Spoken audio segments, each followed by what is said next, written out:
XRX. With regard to the get out of jail free, I'm sorry. If you're going to talk about the MRM, why not actually have some of these people on? You mentioned Erin Pizzi. Do you know her history with the women's shelters in the UK? You mentioned that they have good points while being ready to demean them.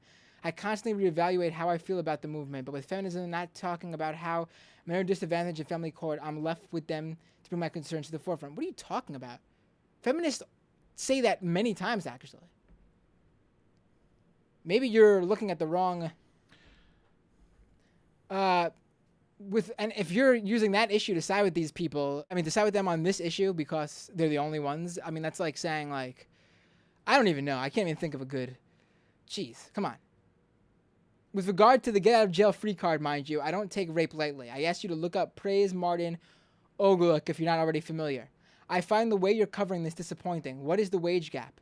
Does that have anything to do with choices made, maybe? Please invite Erin Pizzi, Karen Strawn, and or Paul Elm to discuss this stuff. I'd rather have people see both sides and make their opinions up on that rather than being one-sided description of another. You know what, dude? We will have them on, but not because it's worth hearing their side in terms of, they have a real good point to make. We'll have them on just like we have libertarians on to completely lift the cover off what they're arguing because it's ridiculous. Are you kidding me? Are you kidding me?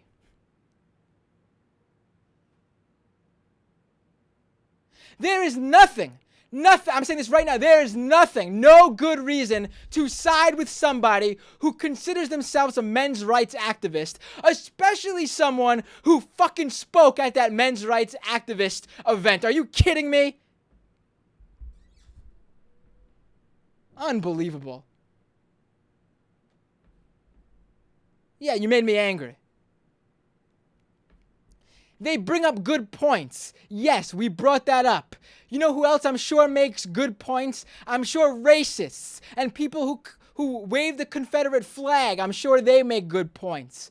I'm sure there's a lot of terrible people out there who have good points. A lot of racists are completely cool with Social Security. You don't see Sam Cedar on here defending their racist views because, you know what, when all things considered, Sam really loves Social Security.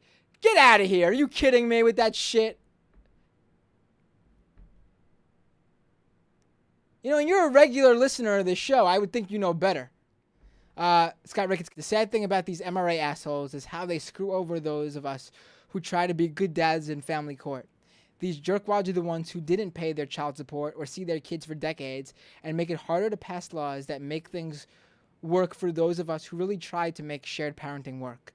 I know my demographic isn't where they're doing most harm, but when 90% of the dads in family court suck, it's hard for the 10% of us trying to do the right to be taken seriously.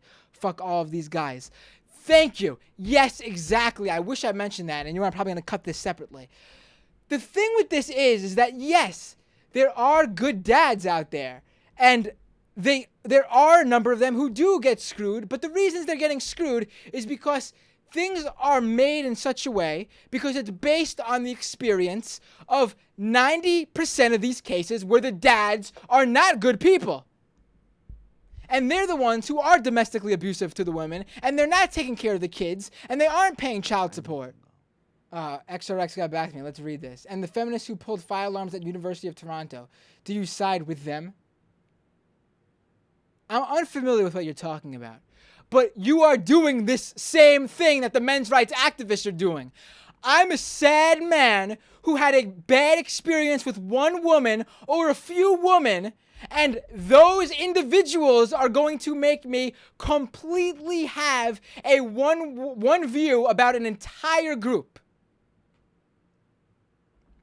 Yes, I'm sure the feminists who pulled a fire alarm at the University of Toronto are wrong. Does that mean they share the views of all feminists? When you go to a feminist conference, is a regular issue that they bring up the fact that women should be allowed to pull fire alarms and cause a public disturbance at the University of Toronto? No. But when you go to a men's rights activist conference or a men's rights activist event or a men's rights activist website, do you find them spewing bullshit that all these men's rights activists believe in? Yes. It's not the same thing because that group of feminists who pulled that fire alarm at the University of Toronto was a single group who whose actions have never again been brought up in terms of this is a good thing, we should do this, in any feminist circle. However, men's rights activists constantly bring up the vitriol in every one of their outlets, because that is a commonly shared view throughout that movement. And if there are men's rights activists who don't agree with that, then they are the individuals in this case. Give me a break.